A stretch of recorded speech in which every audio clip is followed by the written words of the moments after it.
ओम शांति। 1 जुलाई 2025 बाबा के महावाक्य हैं। बाबा कहते हैं, मीठे बच्चे, तुम्हारी बुद्धि में अभी सारे ज्ञान का सार है, इसलिए तुम्हें चित्रों की भी दरकार नहीं। तुम बाप को याद करो और दूसरों को कराओ। प्रश्न: पिछाड़ी के समय तुम बच्चों की बुद्धि में कौन सा ज्ञान होगा? उत्तर है, उस समय बुद्धि में यही रहेगा कि अभी हम जाते हैं वापस घर, फिर वहाँ से चक्र में आएंगे, धीरे धीरे सीढ़ी उतरेंगे, फिर बाप आएंगे चढ़ती कला में ले जाने। अभी तुम जानते हो, पहले हम सूर्यवंशी थे, फिर चंद्रवंशी बने। इसमें चित्रों की दरकार नहीं। ओम शांति। बच्चे आत्म अभिमानी होकर बैठे हो। 84 का चक्र बुद्धि में है, अर्थात अपने वैरायटी जन्मों का ज्ञान है। विराट रूप का भी चित्र है ना, इसका ज्ञान भी बच्चों में है कि कैसे हम 84 जन्म लेते हैं। मूल वतन से पहले पहले देवी देवता धर्म में आते हैं। यह ज्ञान बुद्धि में है, इसमें चित्र की कोई दरकार नहीं। हमको कोई चित्र आदि याद नहीं करना है। अंत में याद सिर्फ यह रहेगा कि हम आत्मा हैं, मूल वतन की रहने वाली हैं, यहाँ हमारा पार्ट है, यह भूलना नहीं चाहिए। यह मनुष्य सृष्टि के चक्र की ही बातें हैं और बहुत सिंपल हैं। इसमें चित्रों की बिल्कुल दरकार नहीं, क्योंकि यह चित्र आदि सब भक्ति मार्ग की चीज़ें हैं। ज्ञान मार्ग में तो पढ़ाई है, पढ़ाई में चित्रों की दरकार नहीं। इन चित्रों को सिर्फ करेक्ट किया गया है। जैसे वह कहते हैं कि गीता का भगवान श्री कृष्ण है, हम कहते हैं शिव है। यह भी बुद्धि से समझने की बात है। बुद्धि में यह नॉलेज रहती है कि हमने 84 का चक्र लगाया है, अब हमको पवित्र बनना है। पवित्र बन फिर नए सिर चक्र लगाएंगे। यह सार है जो बुद्धि में रखना है।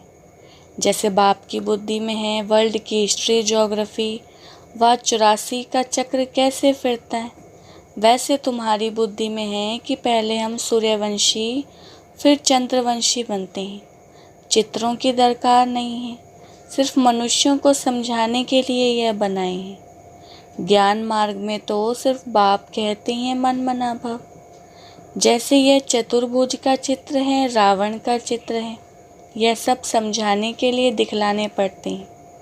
तुम्हारी बुद्धि में तो यथार्थ ज्ञान है, तुम बिना चित्र के भी समझा सकते हो। तुम्हारी बुद्धि में 84 का चक्र है। चित्रों द्वारा सिर्फ सहज करके समझाया जाता है, इनकी दरकार नहीं है। बुद्धि में है पहले हम सूर्यवंशी घराने के थे, फिर चंद्रवंशी घराने के बने। वहाँ बहुत सुख है, जिसको स्वर्ग कहा जाता है। यह चित्रों पर समझाते हैं। पिछाड़ी में तो बुद्धि में यह ज्ञान रहेगा, अभी हम जाते हैं वापस चक्र लगाएंगे। सीढ़ी पर समझाया जाता है तो मनुष्यों को सहज हो जाए। तुम्हारी बुद्धि में यह भी सारा ज्ञान है कि कैसे हम सीढ़ी उतरते हैं, फिर बाप चढ़ती कला में ले जाते हैं। बाप कहते हैं, मैं तुमको इन चित्रों का सार समझाता हूँ। जैसे गोला है तो उस पर समझा सकते हैं। यह है 5000 वर्ष का चक्र। अगर लाखों वर्ष होते तो संख्या कितनी बढ़ जाती। क्रिश्चियन का दिखाते हैं कि 2000 वर्ष, इसमें कितने मनुष्य होते हैं। 5000 वर्ष में कितने मनुष्य होते हैं, यह सारा हिसाब तुम बतलाते हो। सतयुग में पवित्र होने के कारण थोड़े मनुष्य होते हैं, अभी तो कितने ढेर हैं। लाखों वर्ष की आयु होती है तो संख्या भी अनगिनत हो जाए। क्रिश्चियन की भेंट में आदमशुमारी का हिसाब तो निकालते हैं ना। हिंदुओं की आदमशुमारी कम दिखाते हैं, क्रिश्चियन बहुत बन गए हैं। जो अच्छे समझदार बच्चे हैं, बिगर चित्रों के भी समझा सकते हैं। विचार करो, इस समय कितने ढेर मनुष्य हैं, नई दुनिया में कितने थोड़े मनुष्य होंगे। अभी तो पुरानी दुनिया है जिसमें इतने मनुष्य हैं। फिर नई दुनिया कैसे स्थापन होती है, कौन स्थापन करते हैं, यह बाप ही समझाते हैं। वही ज्ञान का सागर है। तुम बच्चों को सिर्फ यह 84 का चक्र ही बुद्धि में रखना है। अभी हम नर्क से स्वर्ग में जाते हैं तो अंदर खुशी होगी ना। सतयुग में दुख की तो कोई बात ही नहीं होती। ऐसी कोई अप्राप्त वस्तु नहीं जिसकी प्राप्ति के लिए पुरुषार्थ करें। यहाँ पुरुषार्थ करना पड़ता है। यह मशीन चाहिए, यह चाहिए। वहाँ तो सब सुख मौजूद हैं। जैसे कोई महाराजा होता है तो उनके पास सब सुख मौजूद रहते हैं। गरीब के पास तो सब सुख मौजूद नहीं होते।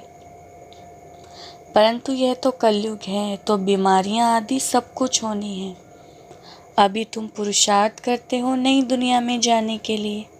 स्वर्ग और नर्क यहाँ ही होता है। यह सूक्ष्म वतन की जो रमत गमत है, यह भी टाइम पास करने के लिए है। जब तक कर्मातीत अवस्था हो, टाइम पास करने के लिए खेल पाल है। कर्मातीत अवस्था आ जाएगी, बस तुमको यही याद रहेगा, हम आत्मा ने अब 84 जन्म पूरे किए, अब जाते हैं अपने घर। फिर आकर सतो प्रधान दुनिया में सतो प्रधान पार्ट बजाएंगे। यह ज्ञान बुद्धि में लिया हुआ है, इसमें चित्रों आदि की दरकार नहीं। जैसे बैरिस्टर कितना पढ़ते हैं, बैरिस्टर बन गए, बस जो पाठ पढ़े वह खलास। रिजल्ट निकली प्रारब्ध की। तुम भी पढ़कर फिर जाय राजाई करेंगे, वहाँ नॉलेज की दरकार नहीं। इन चित्रों में भी रॉन्ग राइट क्या है, यह भी तुम्हारी बुद्धि में है। बाप बैठ समझाते हैं कि लक्ष्मी नारायण कौन है, यह विष्णु क्या है। विष्णु के चित्र में मनुष्य मूंझ जाते हैं। बिगर समझ के पूजा भी जैसे फालतू हो जाती है। समझते कुछ भी नहीं। जैसे विष्णु को नहीं समझते, लक्ष्मी नारायण को भी नहीं समझते हैं। ब्रह्मा विष्णु शंकर को भी नहीं समझते। ब्रह्मा तो यहाँ है, यह पवित्र बन शरीर छोड़ चले जाएंगे। इस पुरानी दुनिया से वैराग्य है। यहाँ का कर्म बंधन दुख देने वाला है। अब बाप कहते हैं अपने घर चलो, वहाँ दुख का नाम निशान नहीं होगा। पहले तुम अपने घर में थे, फिर राजधानी में आए, अब बाप फिर आए हैं पावन बनाने। इस समय मनुष्यों का खान पान आदि कितना गंदा है, क्या क्या चीज़ें खाते रहते हैं। वहाँ देवताएं ऐसी गंदी चीज़ें थोड़े ही खाते हैं। भक्ति मार्ग देखो कैसा है, मनुष्यों की भी बलि चढ़ती है। बाप कहते हैं यह भी ड्रामा बना हुआ है। पुरानी दुनिया से फिर नई जरूर बननी है। अभी तुम जानते हो हम सतो प्रधान बन रहे हैं, यह तो बुद्धि समझती है ना। इसमें तो चित्र ना हो तो और ही अच्छा है, नहीं तो मनुष्य बहुत ही प्रश्न पूछते हैं। बाप ने 84 जन्मों का चक्र समझाया है। हम ऐसे सूर्यवंशी, चंद्रवंशी, वैश्यवंशी बनते हैं, इतने जन्म लेते हैं, यह बुद्धि में रखना होता है। तुम बच्चे सूक्ष्म वतन का राज भी समझते हो। ध्यान में सूक्ष्म वतन में जाते हो, परंतु इसमें ना योग है ना ज्ञान है। यह सिर्फ एक रस्म है। समझाया जाता है कि कैसे आत्मा को बुलाया जाता है। फिर जब आती है तो रोते हैं, पश्चाताप होता है कि हमने बाबा का कहना नहीं माना। यह सब है बच्चों को समझाने के लिए कि पुरुषार्थ में लग पड़े, गफलत ना करें। बच्चे सदा यह अटेंशन रखें कि हमें अपना टाइम सफल करना है, वेस्ट नहीं करना है, तो माया गफलत नहीं करा सकती है। बाबा भी समझाते रहते हैं बच्चे टाइम वेस्ट ना करो, बहुतों को रास्ता बताने का पुरुषार्थ करो, महादानी बनो। बाप को याद करो तो विकर्म विनाश होंगे। जो भी आते हैं उनको यह समझाओ और 84 का चक्र बताओ। वर्ल्ड की हिस्ट्री ज्योग्राफी कैसे रिपीट होती है, नटशेल में सारा चक्र बुद्धि में रहना चाहिए। तुम बच्चों को खुशी रहनी चाहिए कि अभी हम इस गंदी दुनिया से छूटते हैं। मनुष्य समझते हैं स्वर्ग नर्क यहाँ ही है। जिनको बहुत धन है तो समझते हैं हम स्वर्ग में हैं। अच्छे कर्म किए इसलिए सुख मिला है। अभी तुम बहुत अच्छे कर्म करते हो, जो 21 जन्म के लिए तुम सुख पाते हो, वह तो एक जन्म के लिए समझते हैं कि हम स्वर्ग में हैं। बाप कहते हैं वह है अल्पकाल का सुख, तुम्हारा है 21 जन्मों का, जिसके लिए बाप कहते हैं सभी को रास्ता बताते जाओ। बाप की याद से ही निरोगी बनेंगे और स्वर्ग के मालिक बन जाएंगे। स्वर्ग में राजाई है, उनको भी याद करो, राजाई थी अभी नहीं है। भारत की ही बात है, बाकी तो है बाई प्लाट्स। पिछाड़ी में सब चले जाएंगे, फिर हम आएंगे नई दुनिया में। अब इस समझाने में चित्रों की दरकार थोड़ी ही है। यह सिर्फ समझाने के लिए मूल वतन सूक्ष्म वतन दिखाते हैं, समझाया जाता है। बाकी यह तो भक्ति मार्ग वालों ने चित्र आदि बनाए हैं, तो हमको भी फिर करेक्ट कर बनाने पड़ते हैं। नहीं तो कहेंगे तुम तो नास्तिक हो इसलिए करेक्ट कर बनाए। ब्रह्मा द्वारा स्थापना, शंकर द्वारा विनाश। वास्तव में यह भी ड्रामा में नूंद है, कोई कुछ करता थोड़ी है। साइंसदान भी अपनी बुद्धि से यह सब बनाते हैं। बल कितना भी कोई कहे कि बॉम्ब्स ना बनाओ, परंतु जिनके पास ढेर हैं वह समुद्र में डालें तो फिर दूसरा कोई ना बनाए। वह रखे हैं तो जरूर और भी बनाएंगे। अभी तुम बच्चे जानते हो सृष्टि का विनाश तो जरूर होना ही है, लड़ाई भी जरूर लगनी है। विनाश होता है फिर तुम अपना राज्य लेते हो। अब बाप कहते हैं बच्चे सबका कल्याणकारी बनो। बच्चों को अपनी ऊंच तकदीर बनाने के लिए बाप श्रीमत देते हैं। मीठे बच्चे अपना सब कुछ धनी के नाम पर सफल कर लो। किन की दबी रहेगी धूल में, किन की राजा खाए धनी। बाप खुद कहते हैं बच्चे इसमें खर्च करो, ये रूहानी हॉस्पिटल यूनिवर्सिटी खोलो तो बहुतों का कल्याण हो जाए। धनी के नाम तुम खर्चते हो, जिसका फिर 21 जन्म के लिए तुमको रिटर्न में मिलता है। यह दुनिया ही खत्म होनी है, इसलिए धनी के नाम जितना हो सके सफल करो। धनी शिव बाबा है ना, भक्ति मार्ग में भी धनी के नाम करते थे, अभी तो डायरेक्ट हैं। धनी के नाम बड़ी बड़ी यूनिवर्सिटी खोलते जाओ तो बहुतों का कल्याण हो जाएगा। 21 जन्म लिए राज्य भाग्य चक्र लेंगे, नहीं तो यह धन दौलत आदि सब खत्म हो जाएंगे। भक्ति मार्ग में खत्म नहीं होते हैं, अभी तो खत्म होना है। तुम खर्चो फिर तुमको ही रिटर्न मिलेगा। धनी के नाम पर सबका कल्याण करो तो 21 जन्मों का वर्षा मिलेगा। कितना अच्छा समझाते हैं। फिर जिनकी तकदीर में है वह खर्च करते रहते हैं। अपना घर बार भी संभालना है। इनका बाबा का पार्ट ही ऐसा था, एकदम जोर से नशा चढ़ गया। बाबा बादशाही देते हैं, फिर गदाई क्या करेंगे। तुम सब बादशाही लेने लिए बैठे हो तो फॉलो करो ना। जानते हो इसने कैसे सब छोड़ दिया। नशा चढ़ गया कि राजाई मिलती है। अल्फ को अल्लाह मिला तो भागीदार को भी राजाई दे दी। राजाई थी, कम नहीं था, अच्छा फर्टाइल धंधा था। अब तुमको ये राजाई मिल रही है तो बहुतों का कल्याण करो। पहले भट्टी बनी, फिर कोई पक्कर तैयार हुए, कोई कच्चे रह गए। गवर्नमेंट नोट बनाती है, फिर ठीक नहीं बनते हैं तो गवर्नमेंट को जलाने पड़ते हैं। आगे तो चांदी के रुपए चलते थे, सोना और चांदी बहुत था। अभी तो क्या हो रहा है, कोई की राजा खा जाते हैं, कोई की डाकू खा जाते हैं। डाके भी देखो कितने लगते हैं, फैमन भी होगा। यह है ही रावण राज्य। राम राज्य सतयुग को कहा जाता है। बाप कहते हैं तुमको इतना ऊंच बनाया, फिर कंगाल कैसे बने। अब तुम बच्चों को इतनी नॉलेज मिली है तो खुशी होनी चाहिए। दिन प्रतिदिन खुशी बढ़ती जाएगी। जितना यात्रा पर नज़दीक होंगे उतनी खुशी होगी।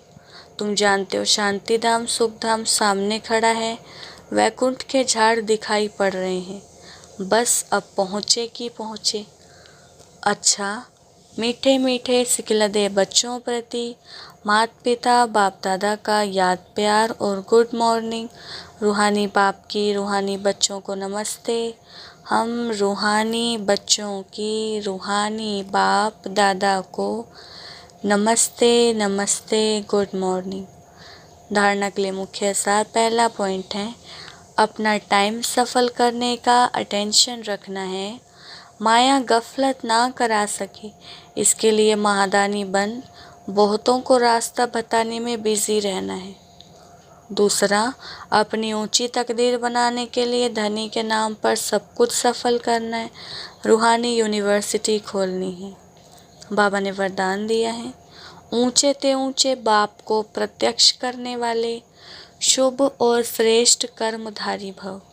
वरदान का विस्तार। जैसे राइट हैंड से सदा शुभ और श्रेष्ठ कर्म करते हैं, ऐसे आप राइट हैंड बच्चे सदा शुभ व श्रेष्ठ कर्मधारी बनो। आपका हर कर्म ऊंचे ते ऊंचे बाप को प्रत्यक्ष करने वाला हो, क्योंकि कर्म ही संकल्प व बोल को प्रत्यक्ष प्रमाण के रूप में स्पष्ट करने वाला होता है। कर्म को सभी देख सकते हैं, कर्म द्वारा अनुभव कर सकते हैं। इसलिए चाहे रूहानी दृष्टि द्वारा, चाहे अपने खुशी के रूहानियत के चेहरे द्वारा बाप को प्रत्यक्ष करो, यह भी कर्म ही है। स्लोगन। रूहानियत का अर्थ है नैनों में पवित्रता की झलक और मुख पर पवित्रता की मुस्कुराहट हो।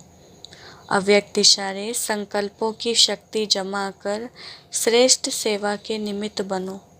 जैसे आजकल सूर्य की शक्ति जमा कर कई कार्य सफल करते हैं, ऐसे आप संकल्प की शक्ति जमा करो तो औरों में भी बल भर सकते हो, अनेक कार्य सफल कर सकते हो। जो हिम्मतहीन हैं उन्हें वाणी के साथ साथ श्रेष्ठ संकल्प की सूक्ष्म शक्ति से हिम्मतवान बनाना, यही वर्तमान समय की आवश्यकता है।